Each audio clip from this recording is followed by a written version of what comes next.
días nublados aquí en Puebla, Angelópolis. Está bien nublado, llovió ayer muy fuerte. Pues sean bienvenidos a este canal de YouTube. Nelter de la Cruz, no se les olvide darle me gusta, su like, acá abajo la campanita, píquenle, píquenle, échenos la mano. Por supuesto que no, toda vez que está pues ya este antecedente de haber cancelado pensiones vitalicias para el caso de expresidentes porque no son legítimas. O sea, quizá pudieran tener ¿Y ahora qué pasó? algún viso de legalidad, pero eso también se tendría que revisar, pero al final acaban siendo injustas e ilegítimas.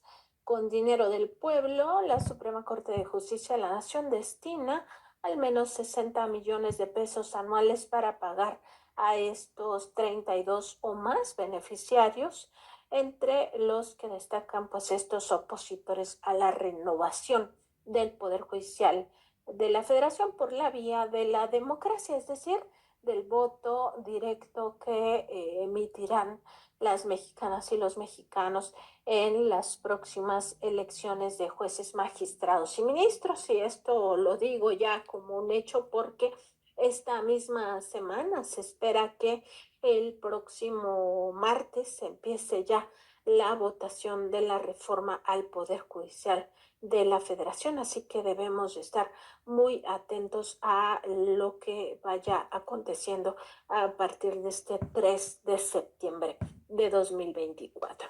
Entre los beneficiarios de estas pensiones vitalicias destacan los casos de los exministros Diego Valadez Ríos, ya lo decíamos aquí, quien solo se desempeñó 4 meses como ministro de la Suprema Corte de Justicia de la Nación y desde 1994, luego de que el entonces presidente Ernesto Zedillo disolviera esa Suprema Corte y liquidara a todos los que estaban en ese poder judicial, al frente de este poder judicial, pues fueran pensionados de forma vitalicia para pues desactivar cualquier tipo de conflicto, que evidentemente no lo iba a hacer porque estaban pues muy de la mano, como hasta ahora ha pasado que el PRIAN está muy de la mano con ese poder judicial de la Federación y particularmente con la cúpula de ese poder que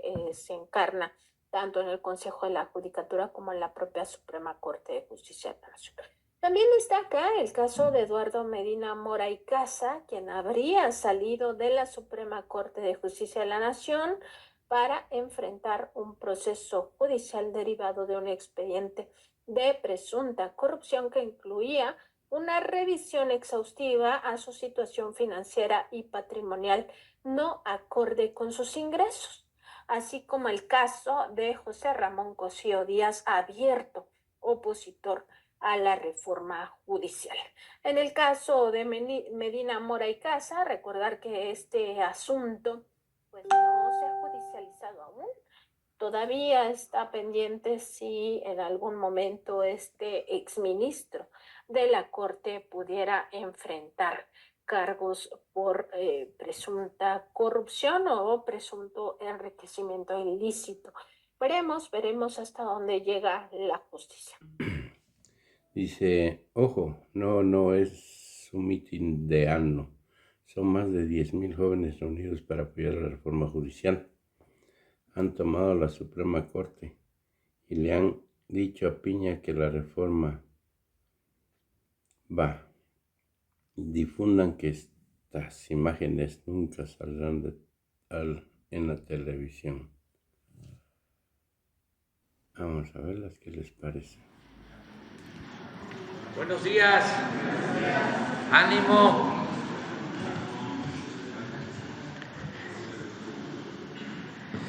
Pues vamos a informarles hoy sobre pues una evaluación acerca del funcionamiento del tren de Toluca a Santa Fe. inicia esta etapa. Todavía falta avanzar más para que llegue hasta la estación observatorio. Falta una estación, pero ya está funcionando desde Toluca, desde el Estado de México hasta Santa Fe, y es muy buen servicio de transporte. Informarles cómo lo ve la gente, y en diciembre pensamos nosotros va a estar completamente terminado. A ver si nos explica aquí el jefe de gobierno que nos acompaña, Martí Batres, y luego abrimos para preguntas.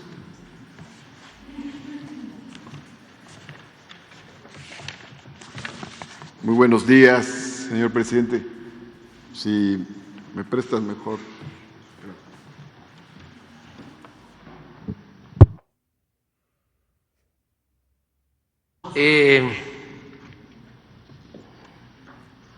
Empezamos contigo.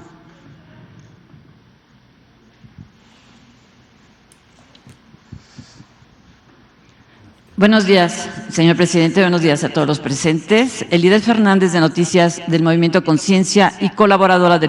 Nos enteramos que la ministra presidenta de la Suprema Corte de Justicia de la Nación admitió un recurso impulsado por la Asociación Civil JUFET, que es esta asociación de jueces y magistrados que se están oponiendo sistemáticamente a la reforma judicial y que son los mismos que están promoviendo el paro de labores, que para algunos juristas es ilícito porque no forma parte de los derechos laborales para jueces y magistrados, y en este caso también ministros que están también en paro solidario. Preguntarle, presidente, sobre este tema, porque ese recurso lo que busca es una consulta a ministros y ministras de esta Suprema Corte para que decidan si la Corte puede frenar el proceso legislativo, es decir, que se ordene al Congreso de la Unión ya no discutir la reforma al Poder Judicial.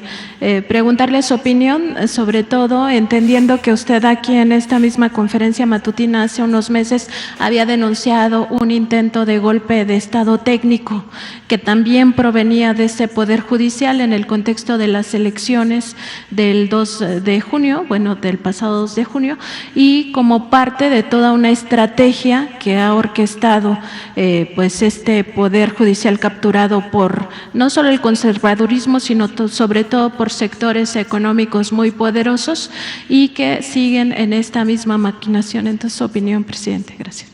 Bueno, yo siento que no tienen fundamento legal, sería una aberración y desde luego una violación flagrante a la Constitución el que se detenga el proceso de análisis, discusión y, en su caso, aprobación de la reforma constitucional dedicada al Poder Judicial. No hay ningún fundamento constitucional.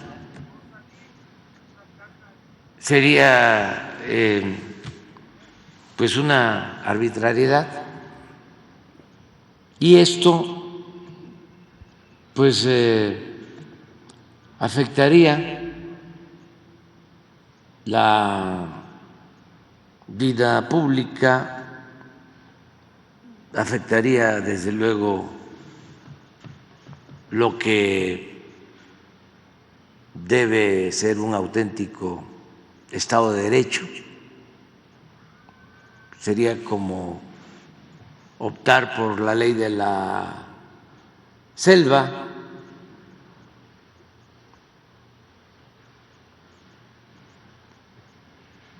Terminar de dejar de manifiesto que no les importa la democracia ni la justicia, que solamente están pensando en sus intereses, en sus privilegios,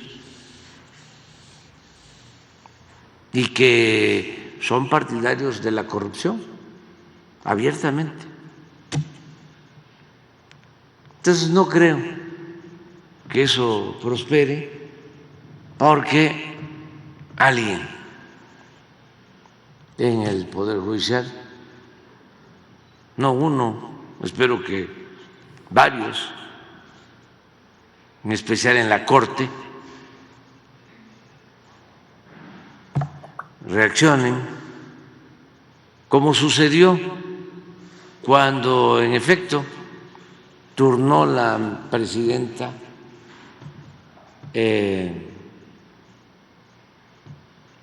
un recurso que no le correspondía para interferir en la decisión autónoma del Tribunal Electoral. Y un ministro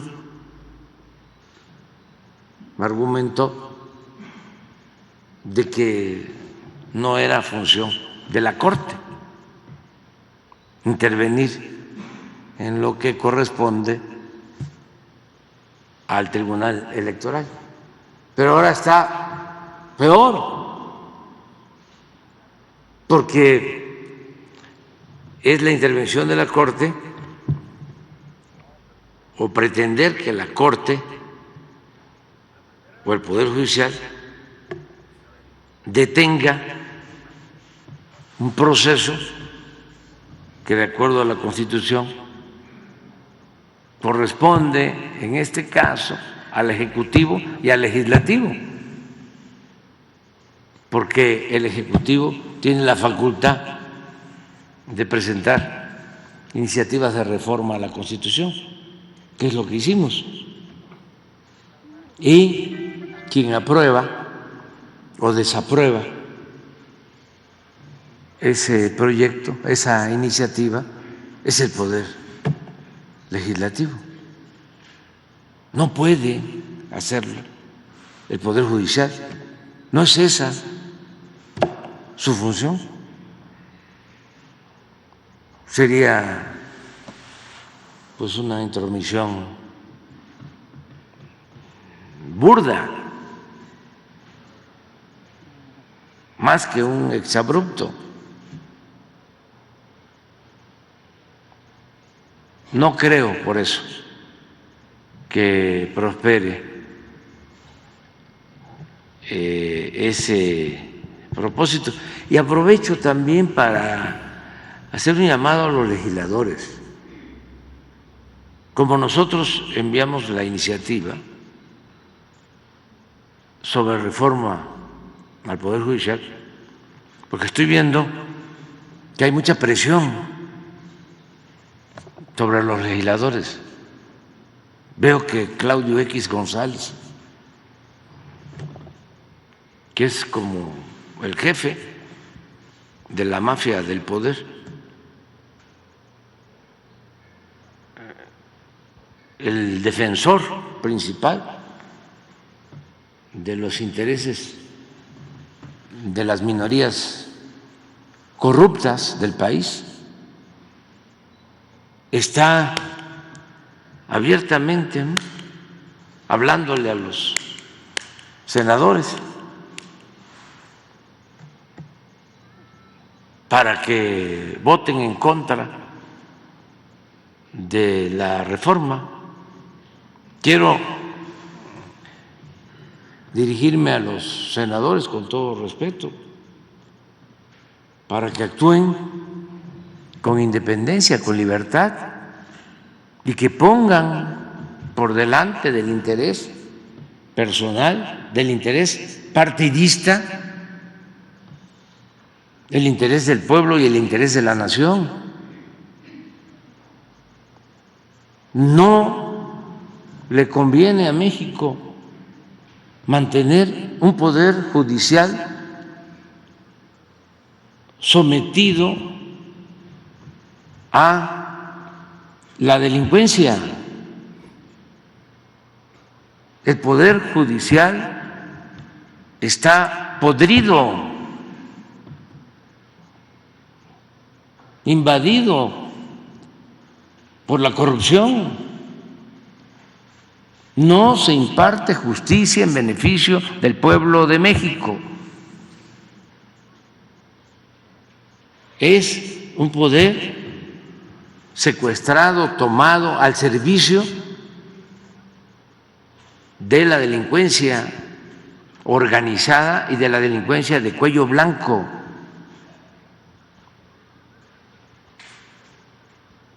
Es un poder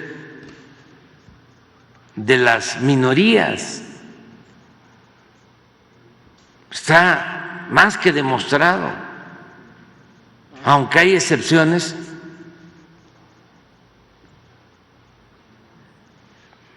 Predominan los jueces corruptos, magistrados, ministros. No es posible que se defienda eso. ¿Por qué no apostar a renovar el Poder Judicial, a limpiarlo de corrupción, a purificarlo para que exista un auténtico Estado de Derecho? Van a seguir defendiendo a las empresas extranjeras que vienen a saquear, a robar, a afectar la economía de los mexicanos. ¿Van a seguir representando esos intereses? Porque eso está demostrado. Nos cancelaron leyes que era para seguir garantizando que no aumente el precio de la luz, porque quieren, a como dé lugar, que sigan las empresas extranjeras dominando, acabar con la Comisión Federal de Electricidad, que es una empresa pública, para dejar en estado de indefensión a los consumidores y que puedan cobrar la luz al precio que se les dé la gana. ¿Eso es lo que quieren seguir manteniendo? ¿El seguir con los sabadazos? El que tiene dinero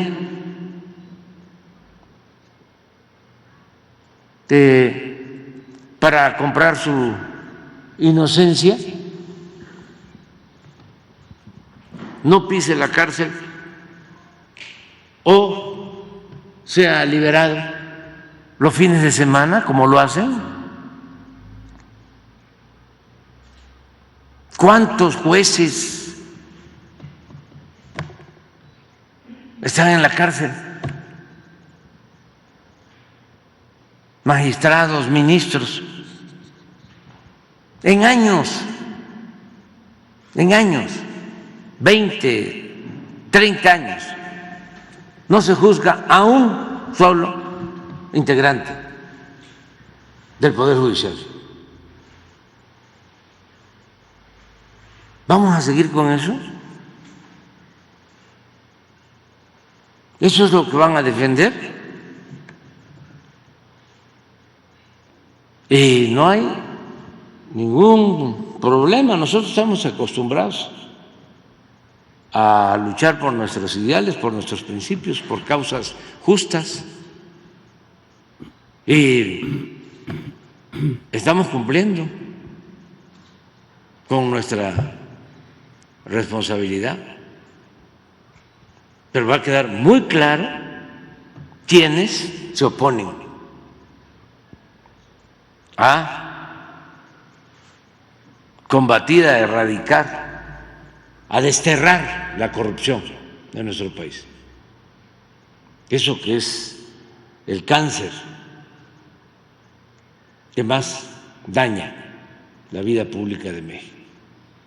Entonces, esto lo expreso porque estoy viendo de que Claudio X González llamándoles, a ver, defínanse.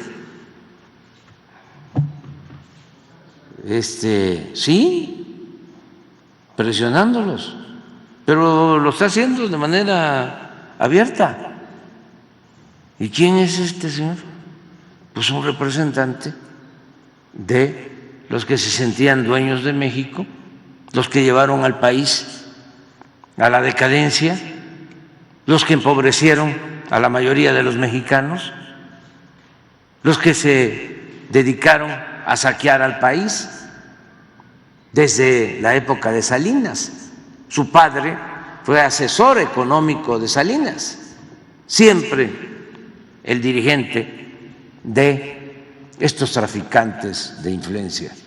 Y quieren continuar con lo mismo.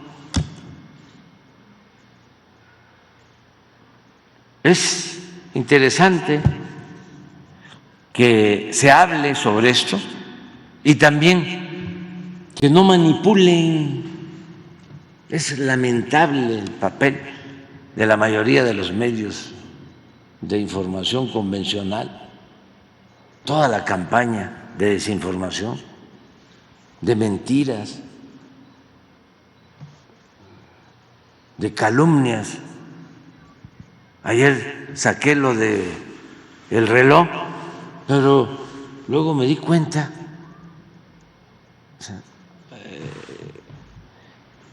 tiene como 250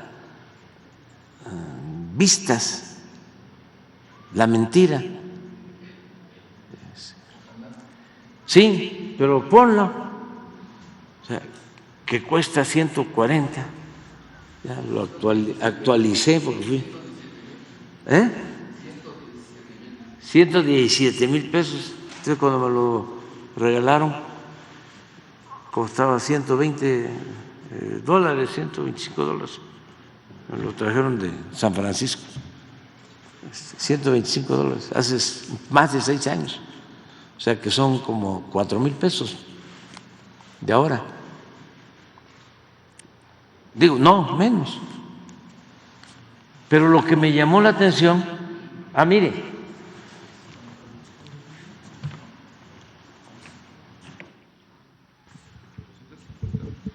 $249,000.7, 250,000 reproducciones.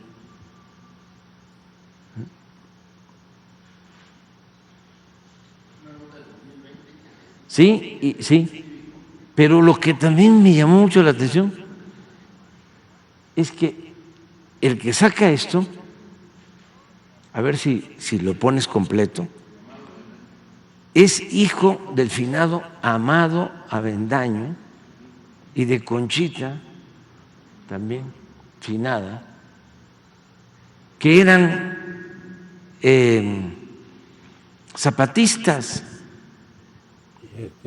Y él terminó siendo un defensor del bloque conservador. Una pena.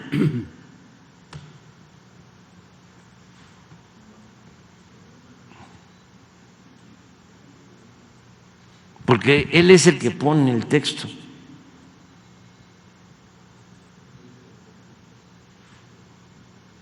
Del zapatismo al conservadurismo.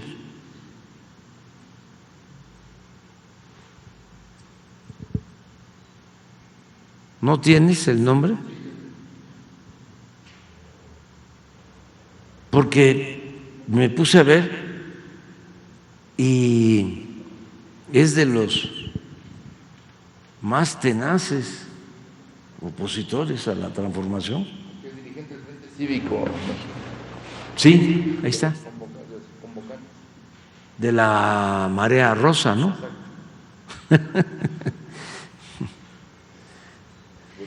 O sea, es muy importante que todo esto se ventile, se sepa, ayuda, ¿no?, a entender cómo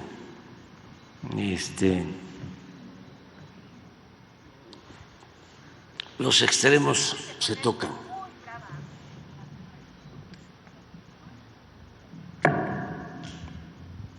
Bueno, adelante. Y ya también tomé una decisión, para ustedes, porque tengo otro, no tan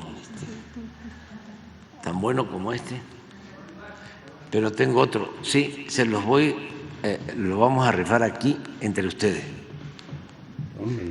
El último día, si me lo aceptan. O sea, todos los que han venido a que agarren su número. No, nada más los que han estado desde el principio en las mañaneras, que se han desmañanado, su número, y se lo entrego aquí. Aquí lo sacamos.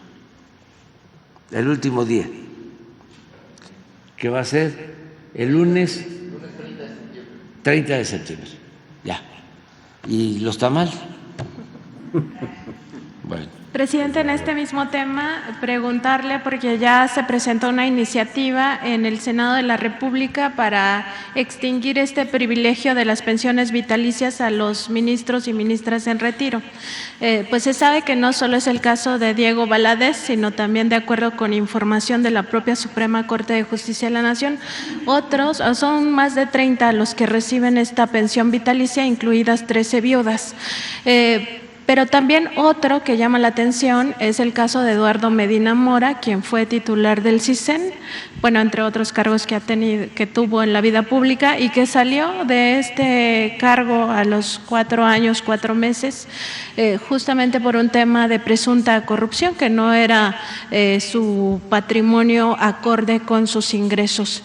Él también forma parte de esos privilegiados. Preguntarle si no es tiempo también de revisar las otras pensiones vitalicias que tienen este cariz de privilegio. Por ejemplo, en el Banco de México se le sigue pagando una pensión vitalicia a Ernesto Zedillo y a otros exfuncionarios de ese nivel, y en NAFIN se le paga a José Ángel Gurría también una pensión vitalicia. Si no es momento de revisar estos privilegios de forma pareja y contundente para acabar con pues este dispendio del dinero público.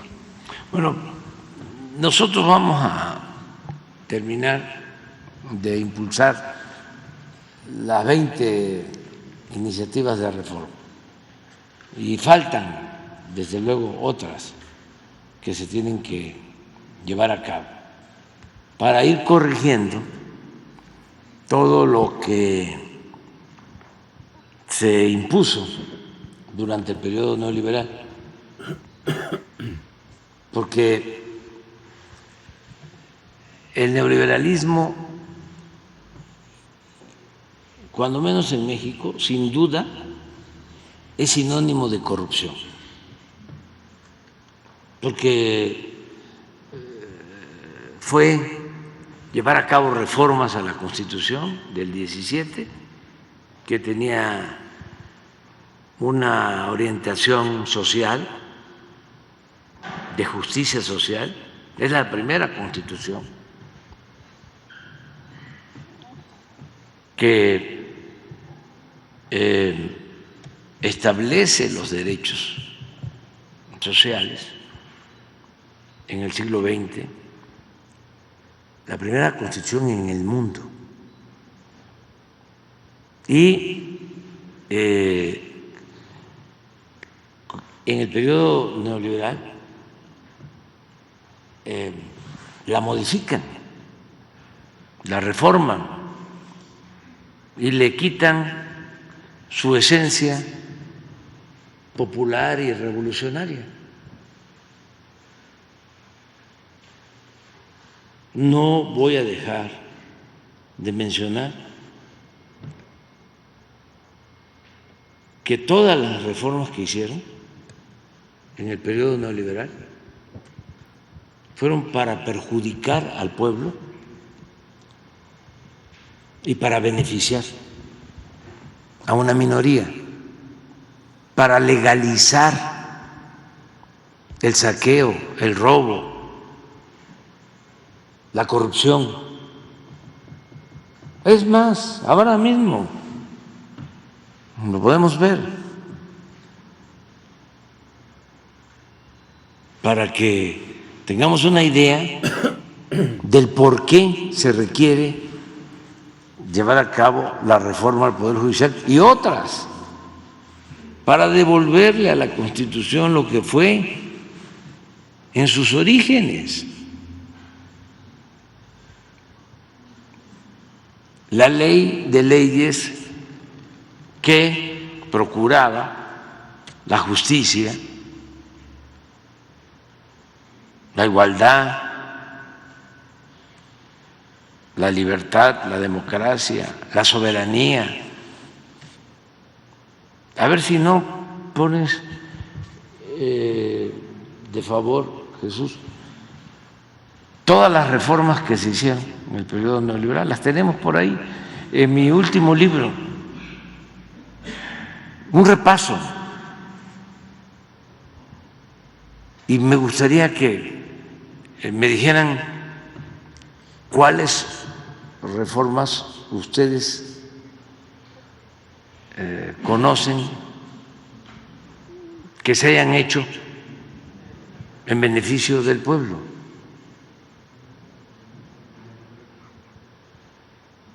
Entonces, hace falta más, hemos avanzado. Bueno, ni siquiera estaba en la Constitución, o mejor dicho, se quitó de la Constitución el que la corrupción era un delito. Se reformó con Salinas el Código Penal, pero lo más reprobable es que se reforma el Código Penal para que no se considere como delito la corrupción,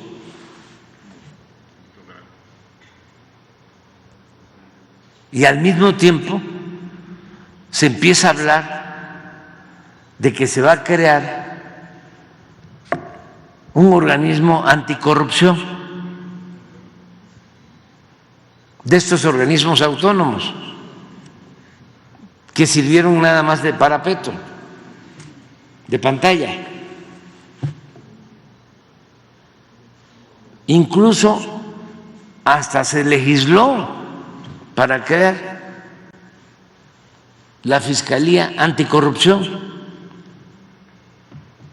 pero no era delito la corrupción. Y qué casualidad que se modificó el Código Penal en 1994. Don Salinas. Y así todos los cambios. Pero ahora, pues los del Poder Judicial ya ni siquiera se apoyan en la Constitución, en las leyes que ellos ajustaron en favor de los intereses minoritarios, sino ahora sin ley, sin tener facultades, quieren imponerse y detener todo un proceso democrático en el país, porque la gente, la mayoría, quiere participar democráticamente y quiere elegir a los jueces y quiere elegir a los magistrados y quiere elegir a los ministros, y se oponen a eso.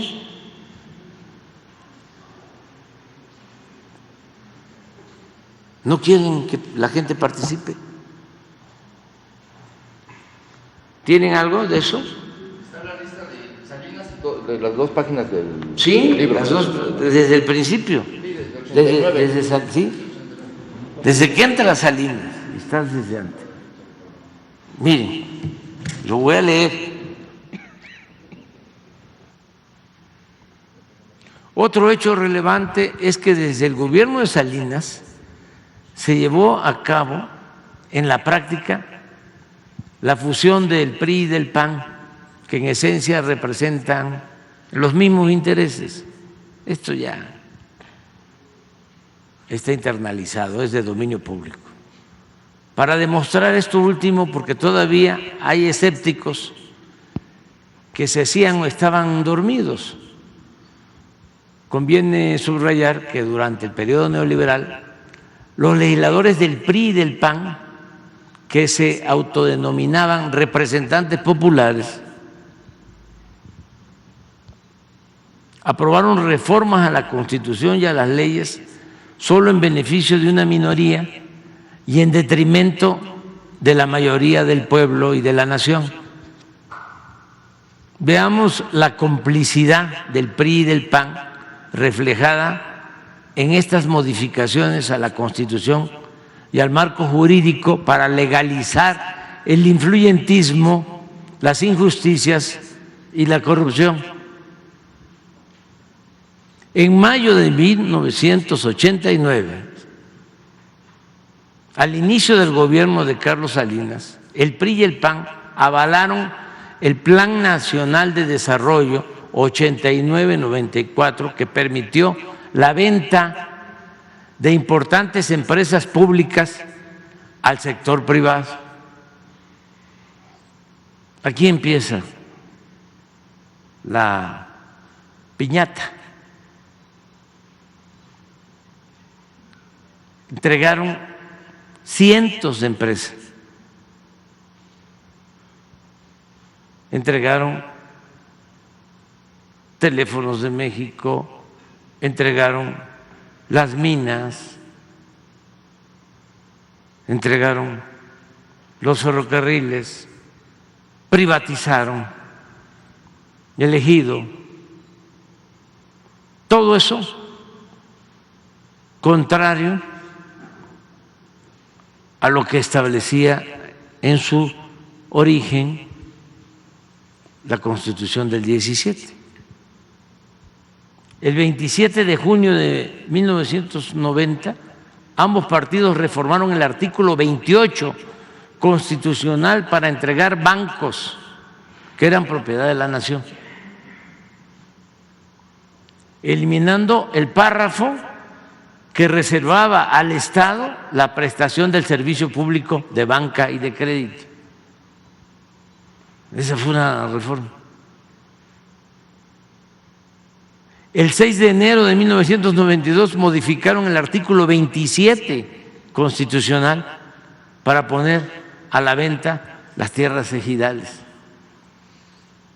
Acabaron con la propiedad social, con la propiedad comunal, con el ejido, modificando el 27 de la Constitución. El 6 de mayo de ese mismo año, los legisladores del PRI y del PAN cambiaron la ley minera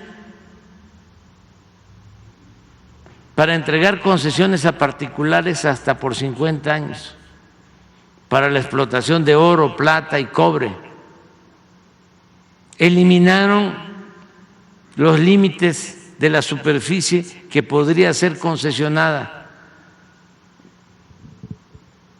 Es decir, llegaron a entregar en el periodo neoliberal más de la mitad de nuestro territorio para la explotación minera. Ni en el porfiriato se enajenó tanto suelo patrio.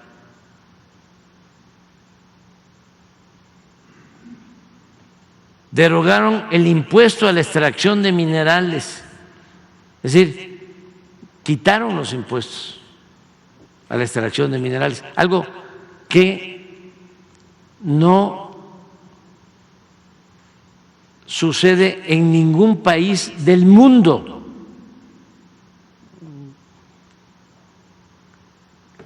El que no cobren impuestos por la extracción del oro y de la plata.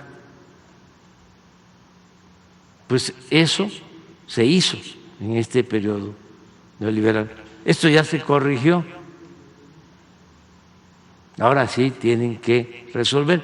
¿Saben qué logramos en el sexenio? Nada más por el cobro de extracción de minerales, sin modificar la ley, como 40,000 millones de pesos. ¿Para qué sirvieron esos 40,000 millones? Fueron esos 40,000 millones, los dedicamos a darle mantenimiento a 175,000 escuelas públicas. Se les entregó ese dinero a las sociedades de madres, de padres de familia, para que le dieran mantenimiento a las escuelas públicas. Esto no ingresaba por estas modificaciones a la hacienda pública.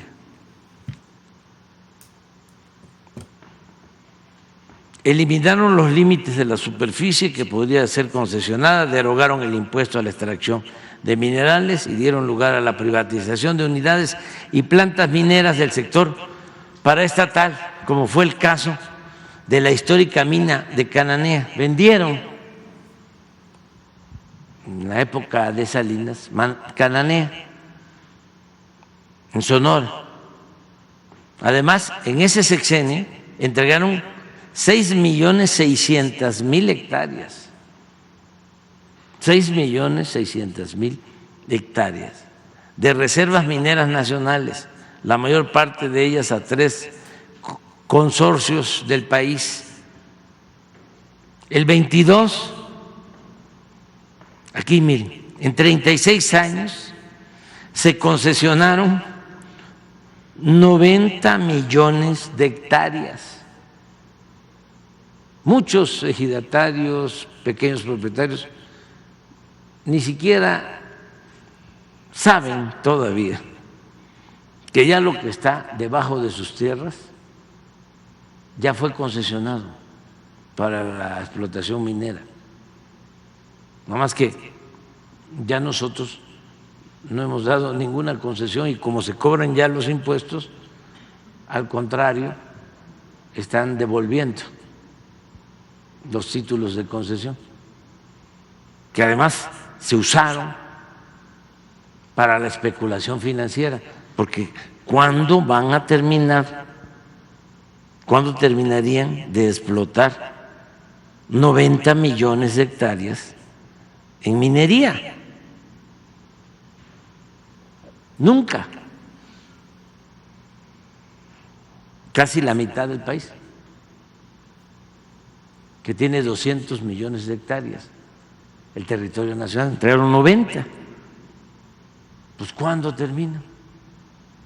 Nunca. ¿Qué hicieron? Recibieron las concesiones y se dedicaron a la especulación financiera.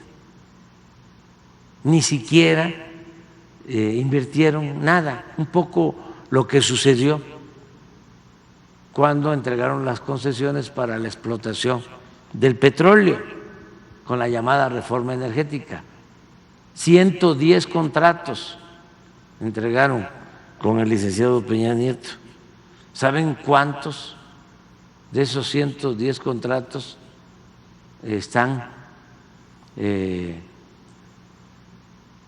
produciendo? 3.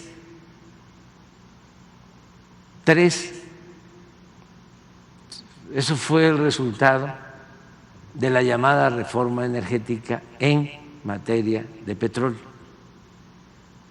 Decían que iban a extraer hasta 3 millones de barriles diarios. ¿Saben cuánto se está extrayendo de los 3 campos exploratorios privados, 30,000 barriles diarios.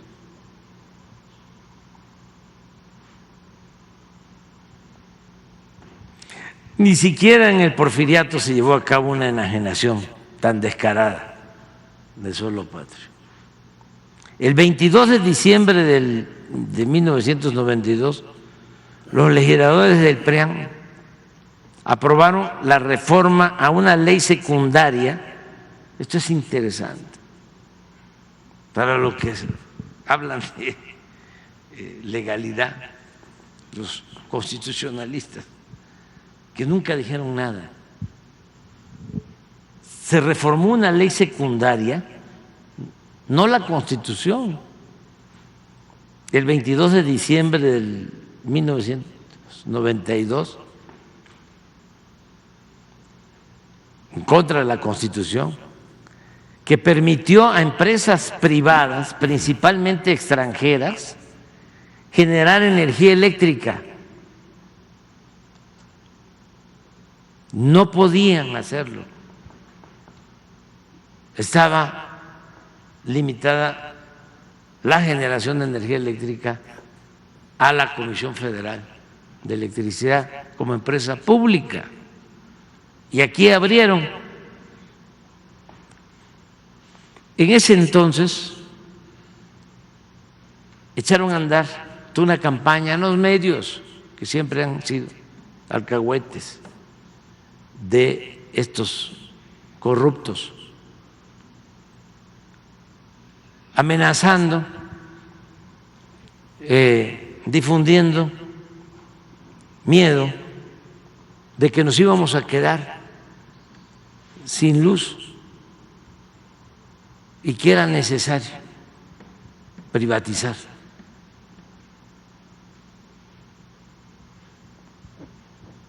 Al grado que cuando llegamos, solo el 38% de la energía eléctrica, después de esto, avanzaron tanto en la privatización que ya la Comisión Federal solo generaba el 38% de toda la energía eléctrica que se consume en el país. Ahora ya recuperamos, ya se rescató la Comisión Federal de Electricidad y hemos garantizado que no aumente el precio de la luz.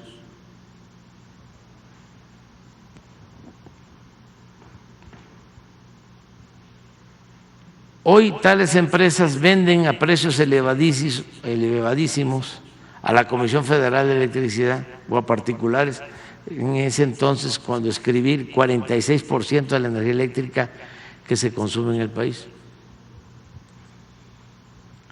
Con la nueva política energética puesta en marcha por la Cuarta Transformación, se está incrementando la capacidad de generación de las plantas del sector público y se detuvo el aumento en las tarifas, ya lo expresé.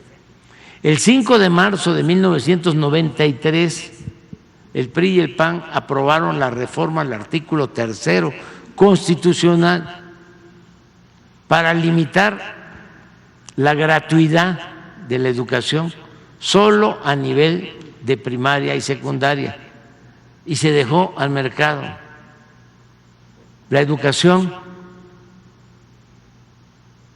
media superior y la educación universitaria.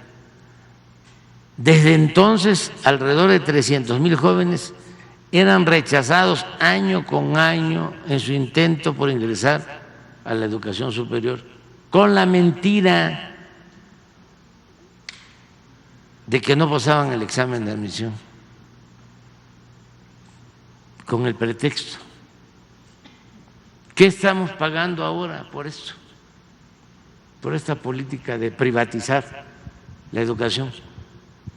No tenemos en México los médicos ni los especialistas que requiere el país, porque se rechazaba a los jóvenes que querían estudiar medicina. Hasta ahora es que estamos abriendo más escuelas de medicina, de enfermería, pero tenemos que contratar médicos especialistas para poder cubrir toda la demanda de salud del país, sobre todo para garantizar que haya especialistas en los hospitales más apartados de México. Pero todo esto significó reformar la Constitución.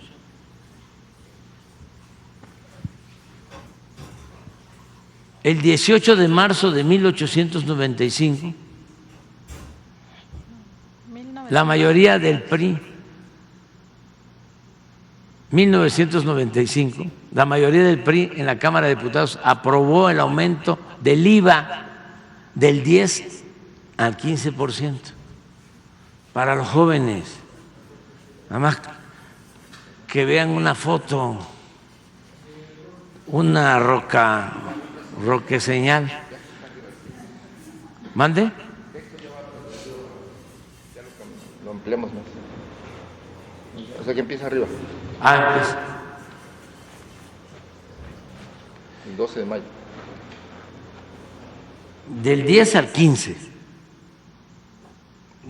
el aumento del IVA. Díganme, o sea, luego me van no ustedes, va a quedar de tarea que nos digan cuáles fueron las reformas a la Constitución en beneficio del pueblo durante el periodo neoliberal, por la nostalgia, ¿no?, que prevalece. ¿Quién quiere que regrese esto? El 12 de mayo de 1995, el PRI y el PAN reformaron la ley reglamentaria del servicio ferroviario para privatizar Ferrocarriles Nacionales de México y venderlo a empresas nacionales y extranjeras. Es la privatización de los ferrocarriles nacionales, que llevaban siglo y medio. O sea, acabaron. A ver la roca, mira, eso no la puedo hacer yo.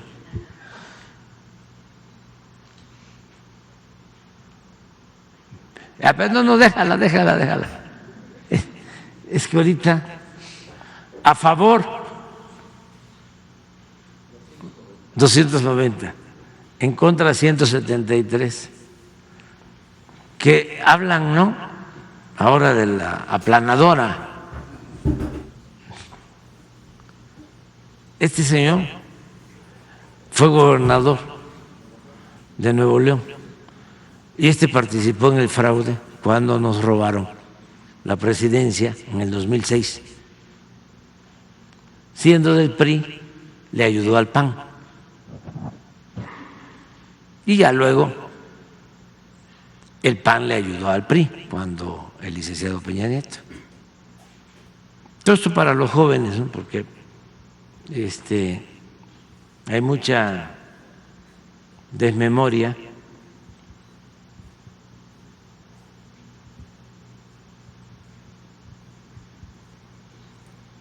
Miren lo que decía Zedillo, que eso estaba de moda en ese entonces. No me ha temblado la mano para tomar las decisiones que salvarán la economía. Tenían otra.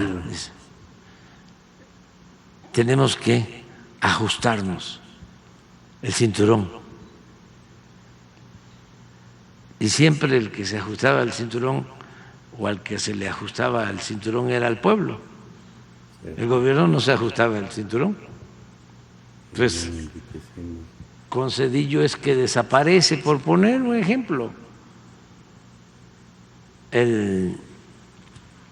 la Suprema Corte, quitan a todos los ministros de la Corte y los manda a su casa, pero con una pensión vitalicia de 250,000 pesos mensuales.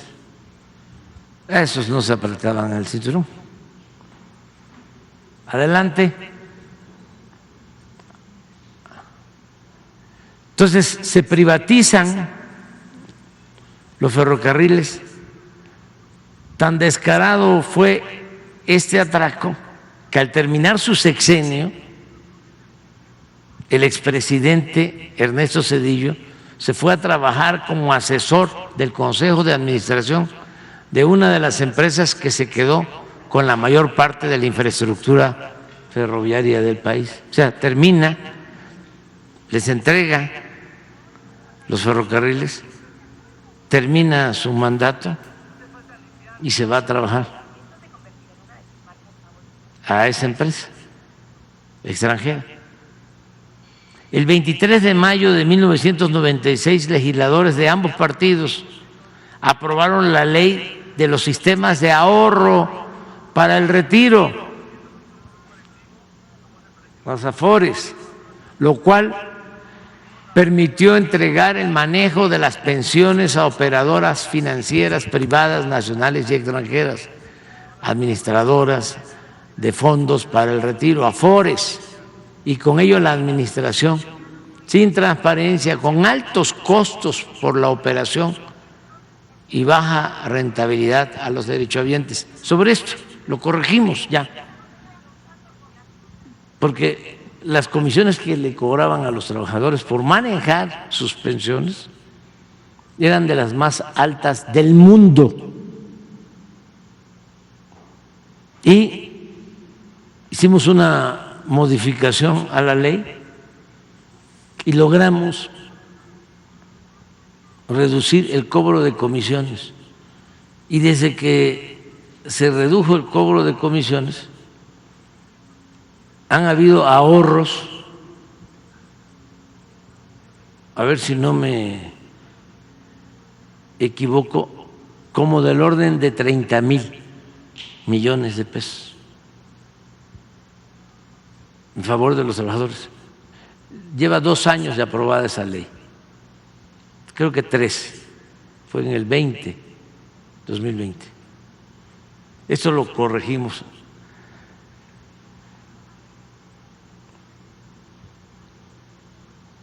Sí.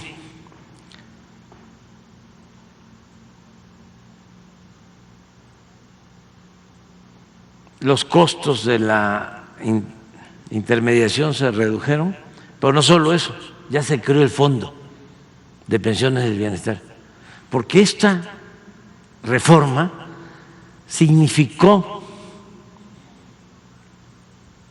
de que un trabajador no se iba a jubilar con el 100% de su sueldo, sino con el 30% de su sueldo. Por eso, díganme qué reformas fueron para beneficiar al pueblo de México durante el periodo neoliberal.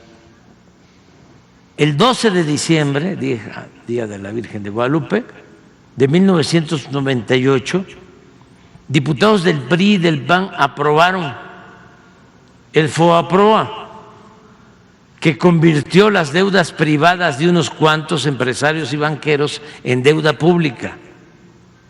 En la actualidad, al 31 de diciembre de 2018, esta deuda rebasa el 1.200.000.000.000 de pesos, y de 1995 al 2018 se han destinado solo para pagar intereses más de 800,000 millones de pesos del presupuesto nacional. La pregunta es, estos recursos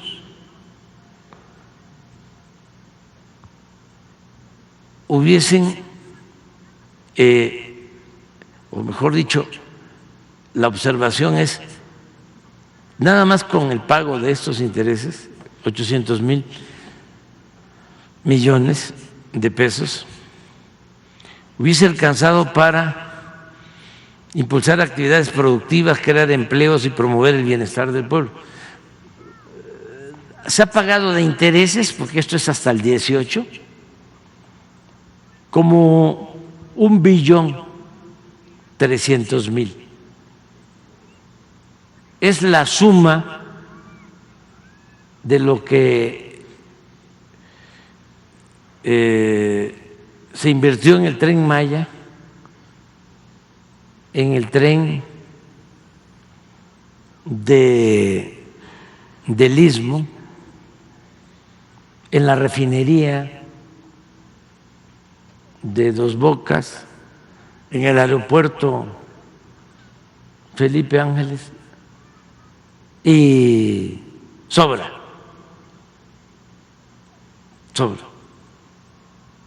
Para que vean lo que significaron estas reformas. Sí, estamos hablando nada más de intereses, porque son alrededor de 40, 50 mil millones de pesos por año de pago de interés, para salvar a los de arriba y convertir las deudas de ellos en deuda pública.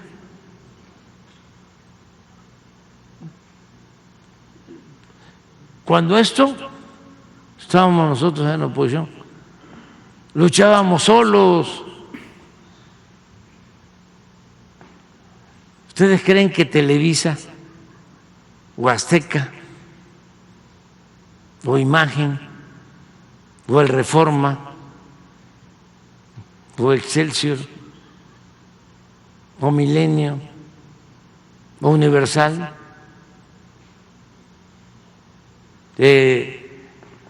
defendieron el interés general, el interés del pueblo? Nada, apoyaron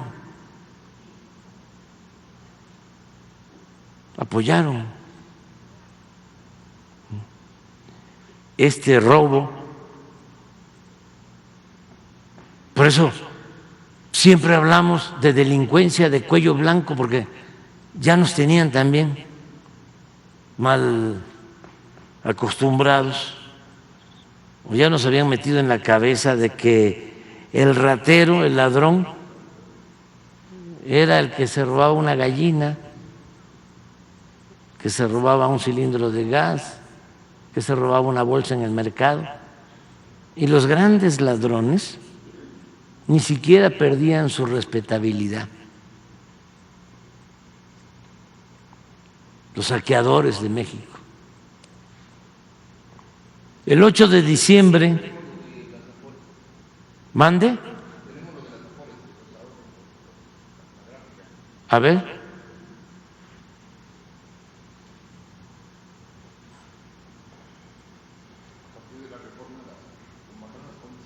Estas eran las comisiones. Y aquí empieza la reforma. Y miren lo que han bajado.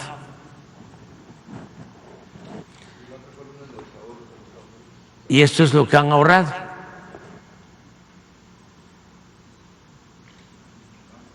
Yo decía 30,000, no. Son 166,000. Sí, sí, pero al 24. Sí, no me 41,000.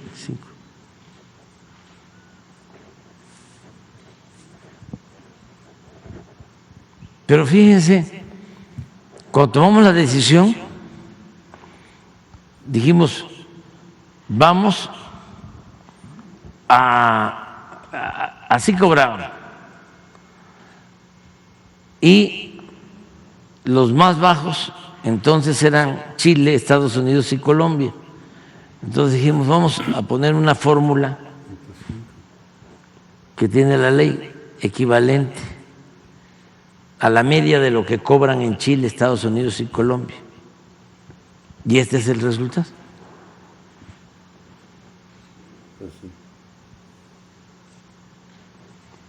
Robo se llama eso, en despoblado, a la vista de todos. ¿Cuándo los medios informaron sobre esto?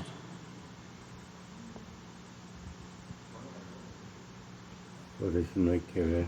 ¿Cuándo el Poder Judicial, los jueces, los magistrados, los ministros intervinieron? Y claro que habían amparos y controversias, En los periódicos. y siempre las rechazaban. Ahora vamos a verlo. Continuamos. 12 de diciembre. Lo del FOAPROA, Sí. ya lo dije. Así lo debemos hacer. 8 de diciembre. Aquí el 8 de diciembre del 2005, ya durante el foxismo, PRI y PAN reformaron la ley del impuesto sobre la renta para conceder a las grandes corporaciones económicas financieras el privilegio de diferir el pago de impuestos hasta por el 100% de sus contribuciones. Y esto implicaba mantener la condonación de impuestos. ¿Cuánto tiempo engañaron de que los que se buscan la vida como pueden, los ambulantes, los que ponen un pequeño negocio, eran los causantes de que no se recaudara,